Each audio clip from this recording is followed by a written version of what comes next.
हम लोगों के पास कौन कौन से फैक्टर्स हैं गैसियस स्टेट में जिस पर साउंड की स्पीड डिपेंड करती है, वो वाला एक छोटा सा टॉपिक है। 1 मार्क के लिए ऑलरेडी पढ़ चुके थे कि टोटल कितनी चीज़ों पर डिपेंड करती है, 3। टेम्परेचर पे डिपेंड करती है, डेंसिटी पे डिपेंड करती है और मॉलिक्यूलर वेट पर। अब इन सारी चीज़ों के एक्सप्लेनेशन को अगर ध्यान से देखोगे तो टेम्परेचर के साथ उसने कौन सा वाला शब्द लिखा है, देखो V भी ऊपर है और टेम्परेचर भी कहाँ है, न्यूमरेटर में, यानी कि ऊपर। तो वो कैसा प्रोपोर्शनल हो गया जब दोनों क्वांटिटीज़ ऊपर है, तो directly proportional. Directly proportional, inversely proportional कब कहते हैं, जब दोनों क्वांटिटीज़ न्यूमरेटर में हो या दोनों डिनोमिनेटर में हो, तो उसे कहते हैं डायरेक्टली प्रोपोर्शनल। एक डिनोमिनेटर में है और एक न्यूमरेटर में है, तो उसे कौन सा प्रोपोर्शनल कहते हैं, इन्वर्सली प्रोपोर्शनल। तो ज़रा टेम्परेचर वाली कंडीशन को देख के बताओ कि वो डायरेक्टली दिख रहा है कि इन्वर्सली दिख रहा है, डायरेक्टली। डेंसिटी वाली कंडीशन को देखो, वेलोसिटी आपकी न्यूमरेटर में है और जो डेंसिटी वाला फैक्टर है वो कहाँ पे चला गया है, डिनोमिनेटर में, तो वो कैसा रिलेशनशिप हुआ, इन्वर्सली। और नीचे में आ जाओ मॉलिक्यूलर मास वाले फैक्टर में, वेलोसिटी कहाँ है आपकी, न्यूमरेटर में, और मॉलिक्यूलर मास कहाँ पर है, डिनोमिनेटर में।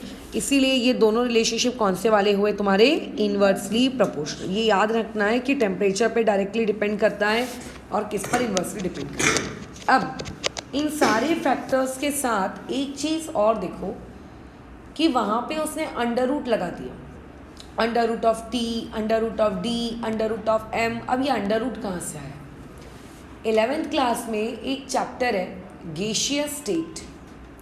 ये गैसियस स्टेट नामक चैप्टर जो है, इसमें आपको वहाँ पर 11th क्लास की केमिस्ट्री में एक डेरिवेशन मिलता है कि किस तरीके से गैसेस के ट्रैवल करने की स्पीड निकाली जा सकती है और वो कितनी स्पीड से ट्रैवल करती हैं तुम निकाल सकते हो, और किन किन फैक्टर्स पे डिपेंड करती हैं, टेम्परेचर पे कैसे, मॉलिक्यूलर मास पे कैसे, डेंसिटी पे कैसे। तो उसी डेरिवेशन को उठाकर उस डेरिवेशन का डायरेक्टली उन्होंने यहाँ पे तुमको क्या करके दे दिया है, कॉपी पेस्ट करके दे दिया है। ये एक्चुअल में कहाँ से आया है, ये 11th क्लास की केमिस्ट्री में आप 2-3 साल बाद सीखोगे। तो इस 11th क्लास की केमिस्ट्री के अकॉर्डिंग वेलोसिटी और टेम्परेचर के बीच में डायरेक्ट रिलेशनशिप तो होता है, बट कैसा रिलेशनशिप होता है, रूट का। मतलब टेम्परेचर की रूट वाली वैल्यू रहेगी तो जाके क्या आएगी, वेलोसिटी। वेलोसिटी और डेंसिटी और मोलर मास के बीच में कैसा रिलेशनशिप है, इन्वर्स। मतलब अगर आप डेंसिटी बढ़ाओगे तो वेलोसिटी कम होगी, मॉलिक्यूलर मास बढ़ाओगे तो भी वेलोसिटी कम होगी, लेकिन कैसे, अंडर रूट में। ठीक है, तो बस यही इकलौती चीज़ थी, तुम्हें वो पढ़ना है, तो और तो कुछ भी नहीं है। ठीक है, उसके बाद आ जाओ अपने प्यारे से आखिरी टॉपिक पे, structure of human ear. Human ear का जो स्ट्रक्चर है मुझे नहीं लगता एग्ज़ाम में बनाने को आएगा, बट स्टिल प्रैक्टिस कर लेना अगर बोला है स्कूल में तो। हाँ, बट इसकी लेबलिंग ज़रूर आ जाएगी। तो सबसे पहले जो तुम्हारा ह्यूमन ईयर का स्ट्रक्चर दिया है, इस ह्यूमन ईयर के स्ट्रक्चर में जो हम लोग ये चीज़ देखते हैं, जो हमारा कान जिसको पकड़ के कोई मरोड़ देता है वगैरह वगैरह, इसको हम लोग कहते हैं आउटर ईयर, या फिर बायोलॉजी की लैंग्वेज में क्या कहते हैं, पिना। फिर इस कान में हमको एक गड्ढा दिखता है जिसके अंदर ईयरबड डाल के कान साफ किया जाता है, तो वो उस गड्ढे को कहते हैं ऑडिटरी कैनल। कैनल का मतलब वैसे गुफा होता है, क्योंकि ये गड्ढा एक गुफा के जैसा है तो इसको हम लोग क्या कहते हैं, आप लोगों का क्या, ऑडिटरी कैनल। इससे पहले भी मैंने बायोलॉजी पढ़ाते वक्त कई बार बताया है कि हमारी बॉडी में अलग अलग प्रकार की कैविटीज़ होती हैं, खाली जगह। माउथ में अगर कोई खाली जगह है तो उसे कहते हैं बकल कैविटी, अगर पेट के पास कोई खाली जगह है तो उसे कहते हैं एब्डोमिनल कैविटी, चेस्ट में कोई खाली जगह है तो उसे क्या कहते हैं, थोरैसिस कैविटी। तो देखो, कान में जब हम लोग उस गुफा से अंदर जाते हैं तो गुफा से अंदर जाने के बाद हम लोगों को कुछ एक खाली स्पेस दिखती है जहाँ कुछ नहीं होता है, उस जगह को, उस खाली स्पेस को क्या कहा जाता है, टिम्पैनिक कैविटी। तो ये कौन सी कैविटी हुई, टिम्पैनिक कैविटी। फिर उस टिम्पैनिक कैविटी के बाद हमारे कानों के पास में क्या मौजूद होता है, ईयर ड्रम, जिसको हिंदी भाषा में कहते हैं कान का पर्दा। अगर कोई कुछ भी बोल रहा है तो वो तुम्हें क्यों सुनाई आ रहा है, उसका रीज़न क्या है? आवाज़ तुम्हारे उस पर्टिकुलर कैनल से होते हुए, कैविटी से गुजरते हुए कहाँ पे जाके टकराती है? उस ईयर ड्रम के ऊपर टकराती है। और ईयर ड्रम के ऊपर जैसे ही आवाज़ जाके गिरती है, आवाज़ उसकी वजह से बोलो ईयर ड्रम क्या होने लगता है? वाइब्रेट होने लगता है। जैसे अगर मान लेते हैं घर में कोई म्यूज़िक सिस्टम है, छोटे छोटे स्पीकर्स हैं, तुम देखना कभी कभी कुछ स्पीकर्स में से गड्ढे से होल टाइप बने हुए होते हैं। अगर उन स्पीकर्स के पास इमेजिन करो आप एकदम गिफ्ट रैप करने वाली जो पतली सी पन्नी होती है वो ऐसे लगा दो और एकदम म्यूज़िक सिस्टम को तेज चला दो, तो आप क्या देखोगे कि जो कि गिफ्ट रैप करने वाली पतली सी पन्नी है उस म्यूज़िक सिस्टम के आवाज़ से वो क्या होने लगी है? फट फट फट फट फड़फड़ाने लगी है। तो वैसे ही जब हम कुछ बोलते हैं या हमारी आवाज़ निकलती है तो और किसी और के कानों के अंदर जाती है तो उसके ईयर ड्रम के ऊपर जाती है, जिसकी वजह से ईयर ड्रम क्या होता है आप लोगों का? फड़फड़ाने लगता है।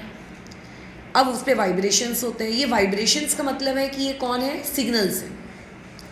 हमने कंट्रोल एंड कोऑर्डिनेशन पढ़ा था, उसमें हमारी बॉडी में टोटल कितने सेंसरी ऑर्गन्स होते हैं? 5। कान और आँखें, जीभ, नोज़ और पूरी की पूरी स्किन।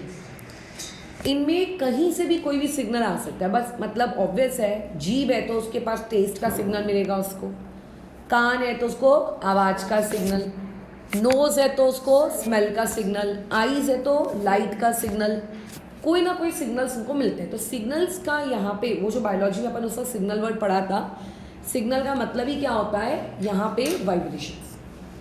अब बताओ इन सारे सेंसरी ऑर्गन्स के पास क्या लगे हुए होते हैं? बहुत ही प्यार से न्यूरॉन्स। याद आ रहा है? 3 प्रकार के न्यूरॉन्स थे, सेंसरी न्यूरॉन, मोटर न्यूरॉन और रिले न्यूरॉन। हाँ भाई, एसोसिएशन न्यूरॉन। तो ये जो सेंसरी न्यूरॉन्स हैं इनका काम क्या होता है? उन सिग्नल्स को रिसीव करना। तो अगर मान लेते ईयर ड्रम वाइब्रेट हो रहा है तो उस ईयर ड्रम के पीछे कोई ना कोई ऐसा न्यूरॉन, ऐसी कोई ना कोई नर्व होगी ज़रूर जो उस सिग्नल को क्या कर रही होगी? रिसीव कर रही होगी, बराबर कैच कर रही होगी उसके सिग्नल्स को, है ना? तो अब मान लेते हैं उस न्यूरॉन ने उस सिग्नल को कैच कर लिया। ये क्योंकि हमने कंट्रोल एंड कोऑर्डिनेशन पढ़ा है तो ये हमको पता है कि सिग्नल्स ट्रैवल होते हैं in the form of electrical signals. Electricity के फॉर्म में वो ट्रैवल होते हैं। तो जो साउंड तुम मेरे मुंह से निकला, तुम्हारे कानों के पर्दों के ऊपर गया, तुम्हारे कानों के पर्दों के ऊपर जाने के बाद से फड़ फड़ फड़ फड़ फड़फड़ाया, तो उस पर्टिकुलर सिग्नल वहाँ जाने के बाद वो साउंड कन्वर्ट्स को न्यूरॉन ने कैच किया, और न्यूरॉन जैसे ही उसे कैच करता है या जब उसे वो कैच करने वाला होता है वो उसको साउंड से कन्वर्ट कर देता है इलेक्ट्रिकल वेव्स में। क्यों कन्वर्ट कर देता है? क्योंकि न्यूरॉन अपने अंदर से क्या ट्रांसपोर्ट कर सकता है? Electrical signals. क्या ये बात समझ में आ रही है? फिर जैसे ही वो सिग्नल न्यूरॉन को मिल जाएगा, एक न्यूरॉन से दूसरे न्यूरॉन से तीसरे न्यूरॉन एंड सो ऑन करते करते ब्रेन तक, और फिर जाके तुमको वो चीज़ लगेगी अच्छा अब मुझे सुनाई आई है। जैसे अगर किसी ने बोला यस, हमें कितने जल्दी सुनाई आ जाता है। सोचो हमारा ब्रेन कितने जल्दी काम करता होगा। मेरे बोलते बराबर वो वाइब्रेशन तुम्हारे कान में गए होंगे, कान से तुरंत न्यूरॉन ने कैच किया होगा, न्यूरॉन ने उसको तुरंत ब्रेन के पास भेजा होगा, ब्रेन ने उसको मोटर न्यूरॉन के पास भेजा होगा, और तुम्हें समझ में भी आ गया। मतलब ये चीज़ें बहुत कम सेकेंड्स में हो जाती हैं। तो हमारे कान में जो ईयर ड्रम है, इस ईयर ड्रम के का मतलब मेन रोल क्या है? इसके ऊपर जब ये साउंड गिरता है तो साउंड क्या गिरने से ये क्या होता है? वाइब्रेट होता है। और इसी ईयर ड्रम के पीछे की तरफ आपके पास कहीं ना कहीं न्यूरॉन्स होते हैं, जो न्यूरॉन्स इस साउंड को किस में कन्वर्ट कर देते हैं? इलेक्ट्रिकल सिग्नल्स में। क्या ये बात समझ में आ रही है? तो हमारे जो ह्यूमन ईयर के अंदर जो हमारा ये ह्यूमन ईयर है इसको टोटल 3 पार्ट्स में डिवाइड किया जाता है। आउटर ईयर, जिसको छिदा लो, ईयरिंग्स पहन लो, कुछ भी कर लो। फिर दूसरा होता है मिडिल ईयर, और एक होता है उसके भी अंदर का हिस्सा known as what? Inner ear. तो अभी अपनी बुक में डायग्राम के नीचे में जो पैराग्राफ है उसकी लास्ट लाइन अंडरलाइन करो। The year can be divided into 3 parts. पहला पार्ट कौन सा है? आउटर ईयर, फिर मिडिल ईयर और उसके बाद इनर ईयर। उसके बाद उसी पैराग्राफ में एक और लाइन अंडरलाइन करो कि जो वाइब्रेशंस होते हैं, कौन से वाइब्रेशंस, साउंड वाले वाइब्रेशंस, उन्हें कन्वर्ट कर दिया जाता है इलेक्ट्रिकल सिग्नल्स में। क्यों कन्वर्ट किया जाता है? क्योंकि कोऑर्डिनेशन वाले चैप्टर में हमें अच्छे से पता है कि सिग्नल्स न्यूरॉन में ट्रैवल करते हैं in the form of electrical signals. चलो अब एक एक करके पढ़ना शुरू करते हैं। तो कान की शुरुआत होती है आउटर पार्ट से, फिर मिडिल पार्ट से, और उसके बाद सबसे अंदर हिडन क्या होता है बताओ? Inner part. आउटर पार्ट में जो कैविटी है, ये जो आपका गड्ढा है, इसे क्या कहते हैं आप लोगों का? इसे क्या कहते हैं? Auditory canal. यहाँ से आवाज़ अंदर जाती है, वेव्स अंदर जाती हैं, फिर टिम्पैनिक कैविटी को क्रॉस करती हैं। ठीक है, टिम्पैनिक कैविटी को क्रॉस करने के बाद वो जाकर किस में जाके टकरा जाती हैं? ईयर ड्रम में। अब ये जो तुम्हारा कि आपका ये जो कैविटी है, ये जो आपकी ऑडिटरी कैनल है, इसकी शेप को बोला जाता है कि it is peculiar funnel like shape. तो उसको अंडरलाइन करो outer ear of pinna pinna में, it's peculiar funnel like shape. Funnel मतलब क्या होता है? हाँ, जो तेल वगैरह डालने की दुकान में जो नहीं है, तो ऊपर से बड़ा रहता है और नीचे जाते जाते और धीरे धीरे क्या हो जाता है? पतला हो जाता है। उसको हम लोग क्या कहते हैं? फनल। तो कान की तुलना, कान का कंपैरिजन उस फनल से किया गया। वाई? बाहर से ब्रॉड है, बराबर। फनल भी ऊपर से क्या होती है? ब्रॉड होती है, और धीरे धीरे अंदर जाते धीरे धीरे नीचे जाते जाते क्या होती है? पतली हो जाती है। तो कान के आउटर पार्ट को किससे कंपेयर किया गया है? फनल से। और इस आउटर पार्ट का काम क्या होता है कि ये सारे के सारे साउंड को क्या करे? पास, मतलब कलेक्ट करे पहले तो, और कलेक्ट करके फिर किसको पास कर दे? मिडिल ईयर को। तो देखो फनल लाइक शेप के बाजू में ही वर्ड लिखा है, उसको भी अंडरलाइन करो। Helps to collect and pass sound into the middle ear. ये किसका फंक्शन हो जाएगा तुम्हारे? आउटर का। अब आउटर की जर्नी खत्म। आउटर की जर्नी के बाद कौन आता है? Tympanic cavity. मतलब आउटर खत्म हो गया, अब क्या शुरू होगा? मिडिल। मिडिल की शुरुआत होती है टिम्पैनिक कैविटी से। मतलब आउटर में से दो ही चीज़ें हैं, एक है हमारा कान जिसे हम मरोड़ते हैं, और दूसरा वो कैनल। फिर मिडिल की शुरुआत कहाँ से हो जाती है? टिम्पैनिक कैविटी से। और टिम्पैनिक कैविटी के बाद बोलो फिर क्या आ जाता है? ईयर ड्रम, मतलब कान का पर्दा। तो कैनल से निकलकर कैविटी में साउंड आता है, और कैविटी के पास बोलो वहाँ पे क्या होता है? Ear drum. जैसे ही साउंड उस ईयर ड्रम पे, जैसे ही वो वेव्स उस ईयर ड्रम के पास आती हैं, वो उसको पुश करती हैं, उसे धक्का देती हैं। ऑब्वियस है, अगर मान लेते हैं ये अभी ऐसे कागज है, ये एक ईयर ड्रम है। अगर ये तो बहुत मोटा ईयर ड्रम हो गया, हमारे कानों का ईयर ड्रम इतना कागज के जैसा मोटा नहीं होता। तुम अगर फूकोगे तो ये कागज क्या होगा? हमारे पास आएगा हमारे फूकने से, कि हमसे दूर जाएगा? दूर जाएगा। तो ये फूक में कैसे वेव्स हैं, तो वैसे ही जब हम कुछ बोलते हैं तो जो हमारे मुंह से निकलता है उसमें भी क्या होती हैं? वेव्स होती हैं। तो वेव्स ट्रैवल करती हैं, और ट्रैवल करते करते कहाँ तक जाती हैं? ईयर ड्रम तक। और जैसे ही ईयर ड्रम के पास जाती हैं, ईयर ड्रम पे से जैसे हमने जब फूका तो हमारी फूक ने इस कागज़ पे प्रेशर एक्सर्ट किया, जिसकी वजह से कागज़ हमसे क्या हो गया? दूर हो गया। तो जैसे ही ईयर ड्रम पे साउंड वेव्स आके टकराती है, ईयर ड्रम भी इस कागज़ के समान क्या हो जाता है? पीछे हो जाता है, अंदर, मतलब दूर चला जाता है। तो वो चीज़ आपका अंदर चली जाएगी। ठीक है, ये सारा काम होता है, और जिसकी वजह से वाइब्रेशंस ईयर ड्रम में क्या होने लगते हैं? क्रिएट होने लगते हैं। मतलब ईयर ड्रम वाइब्रेट होने लगता है। ये किसका काम है? मिडिल ईयर का। तो मिडिल ईयर वाले पैराग्राफ में अंडरलाइन करो, अ थिन मेम्ब्रेन, पहली line, a thin membrane in the cavity of middle ear is called ear drum. ये ईयर ड्रम का डिफाइन बनेगा। उसके बाद जो नीचे का पैराग्राफ है वो तो ट्रू और फॉल्स के लिए बहुत इंपॉर्टेंट है। हर साउंड वेव के पास दो पार्ट होते हैं। जब हमने ये चैप्टर पढ़ना शुरू किया, क्या होता है? एक होता है कंप्रेशन और एक होता है रेयरफैक्शन, बराबर। अब वहाँ पे नीचे के पैराग्राफ में पढ़ो। अच्छा, कंप्रेशन मतलब क्या? साउंड वेव पास पास है कि दूर दूर है? और रेयरफैक्शन मतलब दूर दूर है। अब देखो, अगर मान लेते हैं कंप्रेशन वाला पार्ट साउंड वेव का ईयर ड्रम के पास पहुंचा, मतलब साउंड दो चीजों से बनी है, कंप्रेशन और रेयरफैक्शन। मान लेते पहले कंप्रेशन पहुंचेगा तो ऑब्वियस उसके बाद फिर रेयरफैक्शन, फिर कंप्रेशन, फिर रेयरफैक्शन। पहले लेट से पहुंचा कंप्रेशन। कंप्रेशर के पहुंचने की वजह से जरा ध्यान से उस पर अंडरलाइन करना, पुश्ड इनवर्ड्स, साउंड की जो वेव्स है वो क्या हो जाती है, अंदर की तरफ पुश हो जाती है। ठीक है, इसको अंडरलाइन किया, पुश्ड इनवर्ड्स। अच्छा, लेकिन अगर मान लेते हैं rarefaction reaches, rarefaction reaches rare को अंडरलाइन करो, थर्ड लाइन में है, तो इसका उल्टा होगा। मतलब ये जो कागज हमसे दूर ज़्यादा करने पर वो हमारे आप क्या आएगा, पास आएगा।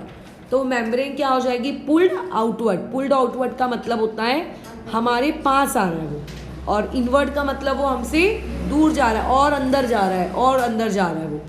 तो कंप्रेशन और रेयरफैक्शन के पहुंचने से जो आपकी ईयर ड्रम है वो आउटवर्ड जाती है, फिर इनवर्ड आती है, फिर आउटवर्ड, फिर इनवर्ड, फिर आउटवर्ड, फिर इनवर्ड। इसी आउटवर्ड इनवर्ड की वजह से वो आपका जो ईयर का ड्रम है वो क्या होना लगता है, शुरू वाइब्रेट होना शुरू हो जाता है।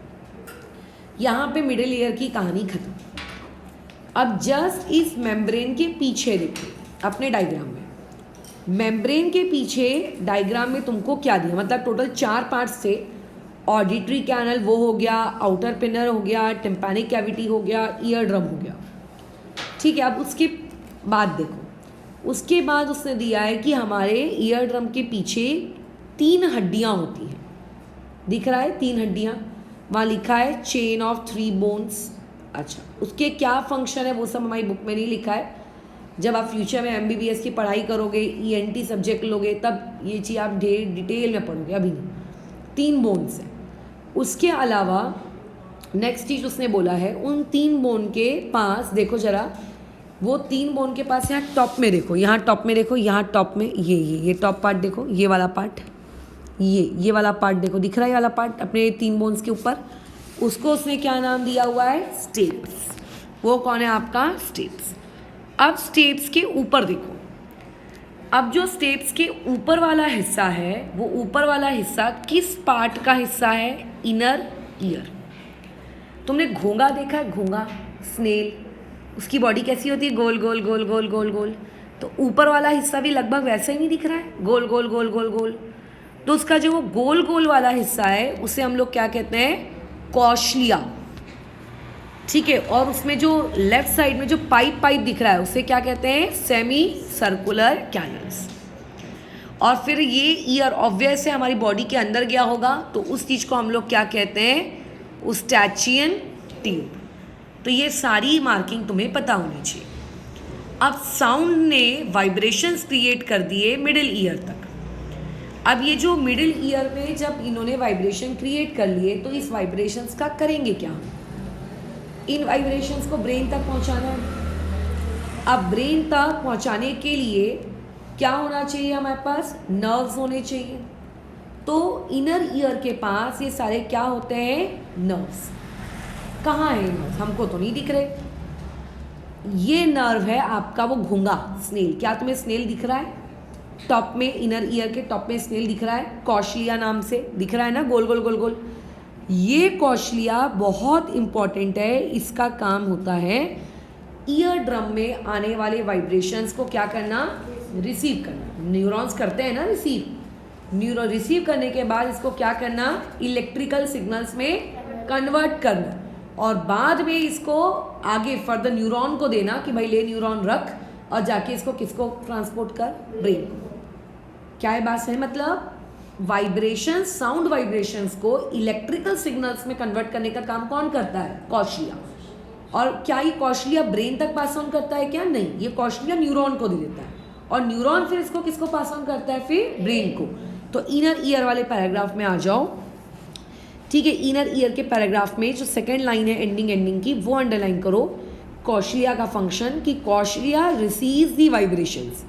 कॉशलिया वाइब्रेशंस को रिसीव करता है जो कि उस मेम्ब्रेन से आ रहे हैं, ईयर ड्रम से आ रहे हैं, और उन्हें इलेक्ट्रिकल सिग्नल्स में कन्वर्ट करके किसको दे देता है, ब्रेन को देता है, थ्रू दी न्यूरॉन्स। न्यूरॉन्स के थ्रू ब्रेन तक वो चीज़ पहुंच जाती है। ब्रेन उस पर्टिकुलर सिग्नल को क्या करता है, आप लोगों का एनालिसिस करता है, मोटर न्यूरॉन, रिले न्यूरॉन अपना काम करती हैं और फिर हमको समझ में आता है कि अच्छा हमारी बॉडी में मतलब हमें क्या वर्ड सुनाई आ रहा है। अब कई लोगों को सुनाई नहीं आता है। अब उन लोगों को सुनाई नहीं आने के बहुत रीजंस हो सकते हैं। पहला रीज़न ये हो सकता है कि उनकी बॉडी में ये जो ईयर ड्रम है ये वाइब्रेट ही नहीं हो रहा है। जैसे कई बार बोलते हैं कि कान के पास ज़ोर से नहीं मारना चाहिए, या फिर जो पॉइंटी चीज़ होती है लाइक पेन, पेंसिल, एनीथिंग, उसको ऐसे कान के अंदर डाल के मैल वैल नहीं निकालना चाहिए, या फिर मैल निकालते वक्त, ईयर वैक्स निकालते वक्त ज़्यादा डीप तक नहीं जाना चाहिए। रीज़न, ईयर ड्रम अगर डैमेज हो जाएगा तो फिर वो वाइब्रेट नहीं करेगा। ऐसा नहीं है कि अरे मैडम एक छोटा सा तो छेद हुआ है क्या फ़र्क पड़ता है, ऐसा नहीं है। छोटा सा भी अगर माइन्यूट सा भी छेद हो गया तो वो वाइब्रेट करना क्या कर देगा, बंद कर देगा। और अगर उसने वाइब्रेट करना बंद कर दिया तो फिर वो वाइब्रेशंस को कॉशिया रिसीव कैसे करेगा। अगर कॉशिया ही रिसीव नहीं करेगा तो ब्रेन तक वो सिग्नल कैसे जाएंगे, और जब ब्रेन तक ही नहीं जाएंगे तो ब्रेन उसको फिर एनालिसिस कैसे करेगा। इसीलिए तुम्हारी बुक के देखो आखिरी वो एक ऑलवेज रिमेंबर वाले डब्बे में लिख के भी दिया है कि ईयर एक बहुत ही इंपॉर्टेंट सेंसरी ऑर्गन है। हमें किसी भी प्रकार की कोई भी पॉइंटी चीज़ कान के अंदर क्लीन करने के नाम पे नहीं डालनी चाहिए। क्यों? रीज़न, ईयर ड्रम जो है अगर उसके अंदर छेद हो गया तो ऐसे केस में क्या हो जाएगा, वो वाइब्रेट नहीं करेगा। फिर उसने एक और चीज़ बोली है कि जब हम कोई लाउड म्यूज़िक सुनते हैं तो हमें हेडफोन्स का इस्तेमाल नहीं करना चाहिए। रीज़न, वो हेडफोन्स में अगर आप बहुत तेज़ गाने सुन रहे हो तो ज़्यादा तेज़ गाने का मतलब होता है ज़्यादा तेज़ वाइब्रेशंस। हर चीज़ की मैक्स टू मैक्स वाइब्रेट होने की अपनी एक लिमिट होती है। जैसे स्प्रिंग है, स्प्रिंग को तुमने पता है ना स्प्रिंग क्या होती है, टिकटॉक वाले पेन में होती है, हाँ, गोल गोल गोल गोल गोल गोल स्पाइरल शेप की। स्प्रिंग को तुमने खींचा, स्प्रिंग क्या हो गई, वापस आ गई। छोड़ने पर तुमने और खींचा, स्प्रिंग वापस आ गई। बड़े मज़े से तुम खींचते जा रहे हो, खींचते जा रहे हो, खींचते जा रहे हो। फिर तुमने कुछ ऐसा किया कि एकदम खतरनाक ताकत लगा के खींच दिया, तो क्या अब भी वो स्प्रिंग वापस आएगी? नहीं, अब वो वैसी हो जाएगी लंबी की लंबी। सेम यही चीज़ रबर बैंड के साथ भी वैलिड है। जब मार्केट से ताज़ा ताज़ा अच्छी अच्छी रबर बैंड खरीद के लाओ तो थोड़ा सा खींचो तो क्या हो जाती है, वापस आ जाती है। कुछ महीने आप उस रबर बैंड को यूज़ कर लो तो क्या हो जाता है, ख़राब हो जाती है, उसकी इलास्टिसिटी क्या हो जाती है, लूज़ हो जाती है। तो वैसे ही हमारे कान का जो पर्दा है ईयर ड्रम, इसकी भी अपनी क्या है, एक क्षमता है, इसकी भी अपनी क्या है, एक लिमिट है कि भाई मैं क्या कर सकता हूँ, इतना ही वाइब्रेट कर सकता हूँ। जब तुम लाउड म्यूज़िक सुनोगे तो लाउड म्यूज़िक वो भी कानों के एकदम पास, मतलब ईयर ड्रम और आपके कैनल के बीच में बहुत कम मतलब साउंड के बीच में बहुत कम डिस्टेंस है। होता कैसा है कि जो अभी यहाँ फर्स्ट बेंच पे बैठ के मेरी आवाज़ सुनेगा उसको तेज लगेगी, वर्सेस जो लास्ट बेंच पे बैठ के सुनेगा उसको थोड़ी कम लगेगी, है ना। तो अगर वो चीज़ आप एकदम कान के पास रख के सुन रहे हो तो उससे जो म्यूज़िक सिस्टम से जो वाइब्रेशंस निकल रहे हैं वो वाइब्रेशन सीधा पहले बिना किसी डिस्टर्बेंस के सीधा किसको हिट कर रहे हैं, ईयर ड्रम को। और ईयर ड्रम बहुत धीरे धीरे वाइब्रेट होने की बजाय बोलो क्या हो रहा है, बहुत तेज। और वही रबर बैंड के जैसा है, अगर वाइब्रेट होते होते होते होते वो क्या हो गया, लूज हो गया। भाई ear drum is like a membrane, ऐसी मेम्ब्रेन है, अगर ये लूज हो गई मेम्ब्रेन ऐसी ऐसी ऐसी होगी तो ये बेचारी कैसे वाइब्रेट होगी, और वाइब्रेट ही नहीं होगी तो फिर सुनाई नहीं देगा। इसीलिए ये कुछ प्रिकॉशंस हैं ऑलवेज रिमेंबर वाले कि ईयर्स को लेकर हमें किस टाइप के प्रिकॉशंस लेने चाहिए। हमें किसी भी प्रकार का पॉइंटी सब्सटेंस नहीं डालना है और हेडफोन लगा के एकदम नियर बाय म्यूज़िक नहीं सुनना है। और कुछ नहीं है इसमें। बाकी तुम्हारी बुक में और भी बहुत सारी लेवलिंग दी है, यूस्टेशियन ट्यूब दिया है, स्टेप्स दिया है, सेमी सर्कुलर कैनल दिया है, चेन ऑफ 3 बोन्स दिया है। इनकी क्या फंक्शन है ये तुम्हें जानने की नहीं है। ENT करके ईयर नोज थ्रोट डॉक्टर लोगों की एक ब्रांच होती है। जैसे हार्ट की पढ़ाई करने वाले को कार्डियोलॉजिस्ट कहते हैं, आंखों की पढ़ाई करने वाले को ऑप्थोमेलॉजिस्ट कहते हैं, वैसे ही आँख, कान, गला, ई आइज, एन मतलब ये नोज़ वाला और टी मतलब थ्रोट, ई में वो ईयर्स भी आते हैं। इसको ईएनटी वाले जो लोग होते हैं, ये ईएनटी वाले लोगों, जब तुम अगर फ्यूचर में कभी बायोलॉजी अगर लेते हो तो ये चीज़ तुम पढ़ोगे, अदरवाइज ये अभी हमारे काम की नहीं। इसके अलावा अब तो कुछ बचता नहीं है, अब से बचते हैं न्यूमेरिकल्स। पेज नंबर 136 की एंडिंग में आओ, थोड़ा सा वहाँ पे भी अपन पहले मार्क कर लेते हैं। बोल रहा है कि जो हमने अभी अभी ताज़ा सोनर टेक्निक के बारे में पढ़ा, वो पहली बार जी के फैक्ट है, इसका मुझे नहीं लगता एग्ज़ाम से कोई लेना देना है, बट स्टिल मार्क कर लो। फर्स्ट डेवलप की गई थी ड्यूरिंग वर्ल्ड वॉर 1, ताकि समुद्र में कोई अगर सबमरीन चल रही है, सबमरीन से पता है क्या होता है? हाँ, जो मतलब पूरी तरीके से डूब कर चलती है, मतलब जो आपको दिखती भी नहीं है। भाई जहाज या नाव तो आपको समुद्र के ऊपर दिख जाएगा ना, सबमरीन तो पूरी डुबक जाती है। तो नीचे कहीं समुद्र के कोई सबमरीन तो नहीं है। इस चीज़ की खोज करने के लिए सोनार टेक्निक को पहली बार वर्ल्ड वॉर में क्या किया गया? यूज़ किया गया। और यह हम तो पहली बार यूज़ कर रहे हैं, लेकिन जो चमगादड़ लोग हैं वो लोग इस टेक्निक को कई सालों से यूज़ कर रहे हैं। तुम्हारी 9th की हिस्ट्री क्या है? 9th की हिस्ट्री में क्या है, मतलब तुम्हारे वर्ल्ड वॉर 1 वर्ल्ड वॉर 2 पढ़ा? कब शुरू हुआ था वर्ल्ड वॉर 1 और वर्ल्ड वॉर 2? कल ही हिस्ट्री का पेपर है, यही आने वाला है क्या? मतलब ये वर्ल्ड वॉर वाली हिस्ट्री है ना। 10th क्लास की हिस्ट्री बहुत बेकार है, पढ़ने में कोई इंटरेस्ट नहीं आएगा तुम लोगों को। उसके अलावा कल अब हम लोगों को न्यूमेरिकल्स करने हैं। मैं कुछ फॉर्मूले मार्क करा रही हूँ, उन्हें मार्क कर लो ताकि कल हम लोग डायरेक्ट वहाँ पे न्यूमेरिकल स्टार्ट करें। पहले तो आ जाओ 2-3 फॉर्मूलेज में आ जाओ फटाफट। पेज नंबर 136 में आओ, उसके सॉल्ड एग्जाम्पल नंबर 3 में आओ, सॉरी सॉल्ड एग्जाम्पल नंबर 1 में। वहाँ देखो velocity of sound equal to frequency multiply by wavelength, दिखा हो फॉर्मूला? वैसे पढ़ाते वक्त मैं ऑलरेडी मार्क करवाई हूँ, दिखा कि नहीं दिखा? वैल्यू पुट करने से पहले ये लिख के रख लो फॉर्मूला नंबर 1 जो कि हम यूज़ करेंगे।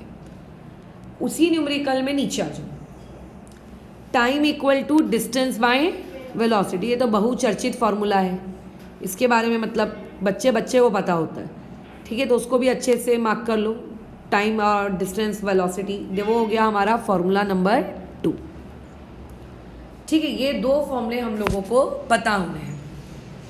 इसके अलावा सॉल्ड एग्जाम्पल नंबर 2 में आओ। सॉल्ड एग्जाम्पल नंबर 2 में वहाँ पे देखो सेकेंड लाइन में वर्ड लिखा है इको, दिख रहा है वर्ड इको? तो वहाँ पे मैं एक फॉर्मूला नंबर 3 बता रही हूँ, वो लिख लो। लिखो for echo time for one way travel का मतलब सिर्फ एक तरफ जाने में कितना टाइम लग रहा है, equal to total time divided by 2। हमारी बुक में एक्चुअली में क्या होता है, टोटल टाइम देता है और कैलकुलेशन करते वक्त हमें कौन सा वाला टाइम डालना पड़ता है, वन वे वाला टाइम। तो वो चीज़ अंडरलाइन कर लेना। और तो इसमें एज सच कुछ भी नहीं है, बस यही 3 फॉर्मूले हैं। इन्हीं 3 फॉर्मूलों के बेसिस पे तुमको क्या करना है, क्वेश्चन सॉल्व करने हैं। और बाकी कुछ क्वेश्चन तुम्हें यहाँ से सॉल्व करने हैं पेज नंबर 130 पर। 130 पे जो उसने आपको लिख के दिया है फैक्टर्स कौन कौन से हैं वो पता होना चाहिए। कल हम न्यूमेरिकल करना सीख लेंगे कि under root of T 1 upon under root of density 1 upon under root of molar mass, ठीक है? इस पे न्यूमेरिकल्स हैं। तो ये तुम्हारे सॉल्व एग्जाम्पल हो गए 3 और अनसॉल्व वाले कितने हो गए भाई, 5। तो टोटल कितने हो गए, 8। कल ये 8 न्यूमेरिकल्स हम लोगों को करने हैं। सिंपल रहेगा। पहले हम लोग सारे के सारे न्यूमेरिकल्स ये वाले करेंगे जो ये फॉर्मूला 1, फॉर्मूला 2, फॉर्मूला 3 बेस्ड है। और उसके बाद हम लोग कौन सा वाला करेंगे, जो तुम्हारा वो फैक्टर्स डिपेंडिंग वाले जो हैं उस बेसिस पर, ठीक है? इसके बेसिस पर तुम्हारे पास अगेन लर्निंग के लिए कुछ भी नहीं है। बट स्कूल में साउंड का डायग्राम टीचर ने बनाने को बोला है क्या? अगर स्कूल तुम जाते हो तो तुम्हें पता होना चाहिए ना। अरे बोला है कि नहीं बोला है भाई? शीला देवी, अच्छा मतलब कुछ प्रोग्रेस नहीं है आपके इसमें, नहीं बोला। साउंड का कोई क्वेश्चन भी नहीं है पूरे साउंड वाले चैप्टर, मतलब इस ईयर का कोई क्वेश्चन ही नहीं है। तो शॉर्ट नोट में डायग्राम है कि नहीं है? पूरा पेज है बस, डायग्राम डायग्राम नहीं है, ठीक है। तो जैसे वो कोऑर्डिनेशन वाले चैप्टर में रिफ्लेक्स सेक्शन का देखो डायग्राम बनाने को नहीं आया था, बनाया आया था पेपर में, और तुम्हें बस ABCD करके लेबलिंग करके मार्किंग करनी थी। तो सिमिलरली वैसे ही यहाँ पर भी वही चीज़ रहेगी। और इसके अलावा तो